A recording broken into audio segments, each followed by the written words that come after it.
sharp sound of footsteps echoed through the dark hallway, bouncing off the cracked walls and peeling paint.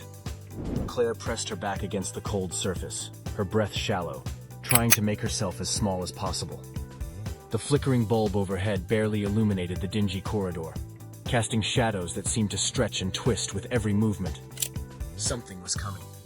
She couldn't see it, but she could feel its presence, a creeping dread that slithered over her skin and dug its icy claws into her spine.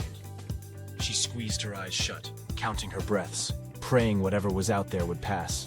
Her heart hammered in her chest, threatening to burst through her ribcage. The silence was deafening, the tension unbearable. Then she heard it. Something scraping along the floor, a low, guttural sound. It was getting closer. Suddenly, the door at the end of the hallway creaked open. She froze. The noise stopped. For a long moment, there was nothing but the sound of her own frantic breathing. Then, bang! The door slammed shut. She bolted. Claire ran, feet slapping against the floor, sprinting down the endless hall. She didn't dare look back. Her legs were on fire, lungs burning, but she pushed forward, adrenaline taking over. She had to get out. She didn't even know where she was, but the instinct to survive took control. There, up ahead, a door. She crashed into it, fumbling with the handle. It wouldn't budge. Panic swelled inside her chest. She rattled it harder, hoping, praying it would open, but the door stayed locked. Behind her, the scraping started again, slow and deliberate, like it was toying with her. Claire slammed her fists on the door, tears stinging her eyes. She needed to escape. She wasn't ready to die. Then, out of nowhere, she remembered something. Her pocket. Frantically, she shoved her hand in and pulled out a small, rusty key. How had she forgotten? Claire jammed the key into the lock, her hands shaking so badly she could barely fit it in. Finally, with a loud click, the door gave way. She threw herself through it and slammed it shut behind her, leaning against it, gasping for breath. Her whole body was trembling as she sank to the floor, chest heaving. Silence. She waited, listening. But the sound had stopped. She allowed herself a small moment to breathe, then looked around. The room she was in now was somehow worse than the hallway. The wallpaper was yellowed and curling at the edges. An old couch slumped in the corner, covered in dust.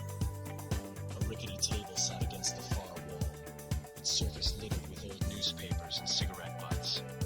The faint smell of mildew and decay filled her nostrils. Claire slowly got to her feet, her legs shaking from the sprint. She wiped sweat from her forehead with a shaky hand and winced. Her arm throbbed with a dull ache, a reminder of the injury she had somehow forgotten in the chaos. She pulled back the sleeve of her shirt, revealing the bandage wrapped hastily around her bicep. It was soaked through with blood, dark and sticky. How had she not noticed it until now?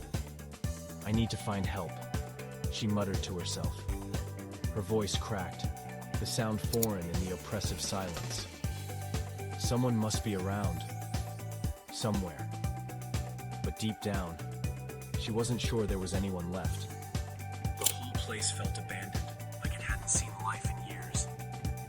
The room was a relic of something long gone, and it made her skin crawl. Pushing herself forward, Claire made her way toward the window. She could see daylight seeping through the threadbare curtains. Maybe, if she could just make it outside, she'd find someone. As she reached for the window, something on the table caught her eye. A photograph. It was a Polaroid, yellowed and curling at the edges like everything else in the room. Claire picked it up, her heart skipping a beat when she saw the image. It was of her and her family. Her brother, her mom, her dad, all smiling in front of the cabin they used to visit in the summer. Her blood ran cold. How was this here? She flipped the photo over. Written in shaky handwriting were the words, "You promised." A lump formed in her throat. "You promised." The words echoed in her head, triggering a flood of memories. Flashes of her childhood, laughter, sunlight streaming through the trees, and then darkness. Claire felt the familiar sting of guilt creeping back in, the same feeling that had been gnawing at her for months. The accident, the overturned bus, her brother. She shoved the photograph into her pocket, her hands shaking. She couldn't deal with this now. She had to focus. Getting out of here was the only priority. Just as she turned back toward the door, there was a sound. A faint knock, barely audible at first, then louder. Claire's heart leapt into her throat. Someone was on the other side. Her first instinct was to back away, but then she stopped. What if it was help? What if someone had come looking for her? She swallowed hard and moved cautiously toward the door, her footsteps silent against the creaky floor. "Hello?" she called out, her voice barely above a whisper. She hated how scared she sounded. No answer. She pressed her ear to the door, straining to hear anything beyond it. Nothing. Just as she was about to pull away, the knock came again. Louder this time, more insistent. Claire's hand, with no other options, she turned the knob. The door swung open with a creak, revealing nothing. The hallway was empty. No one was there. But something was different. A draft of cold air washed over her, and she noticed, with growing dread, that the door at the end of the hall was open. Wide open. Her pulse quickened. The door had been shut. She was sure of it. Claire took a tentative step forward, her eyes locked on the dark space beyond the door. A voice suddenly broke the silence. A child's voice, high-pitched and familiar. "Claire?"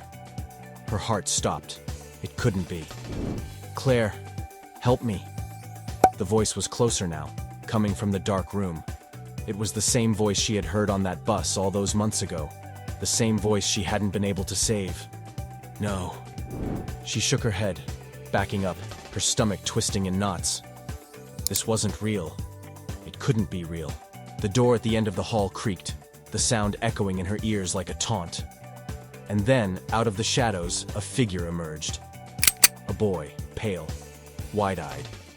His mouth hung open in that same unnatural way, his arms twitching as they had in the bus. His eyes, those horrible blank white eyes, were locked onto her. Claire's scream tore through the silence as she turned and ran, sprinting back toward the window. She didn't care anymore. She had to get out.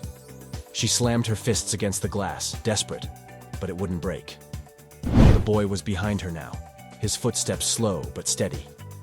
He wasn't in a rush. He didn't need to be. In a final burst of adrenaline, Claire grabbed a chair and hurled it at the window. It shattered in a spray of glass. She didn't think, didn't hesitate. She threw herself through the opening, landing hard on the ground outside. Pain shot through her arm, but she didn't stop. Claire scrambled to her feet and ran, leaving behind the cabin, the hallway, the boy, everything. She didn't look back.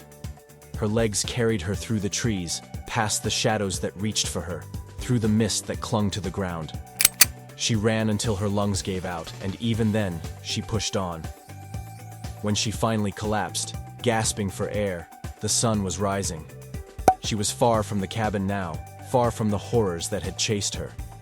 But the voice still echoed in her mind. "You promised." And Claire knew she could never outrun it.